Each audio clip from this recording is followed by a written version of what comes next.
Welcome to the Genius Factory. Enjoy the video.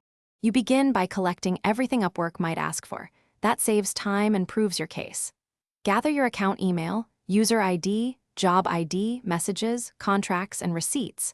Once done, draft a concise statement that explains what happened, when and why, include dates. Make sure to note any policy-related actions you took, like refunds or dispute steps. This preparation lets you move immediately into the appeals form with clarity, so Upwork can assess your situation faster. Next, submit a formal appeal through Upwork support.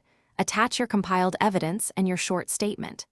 Explain why the suspension occurred, then show the remedial actions you took and your understanding of the policy. This demonstrates responsibility and reduces friction. Once submitted, note the ticket ID and expected response window. You may need to reply to follow-up questions quickly. If you have a premium contract or recent high-value history, mention it politely. That context can influence. Finally, follow up persistently but professionally. Answer support clarifications within 24 hours and supply any extra documents requested. If your appeal is denied, ask for escalation to a senior specialist and propose mediation or partial account reinstatement while you comply with terms.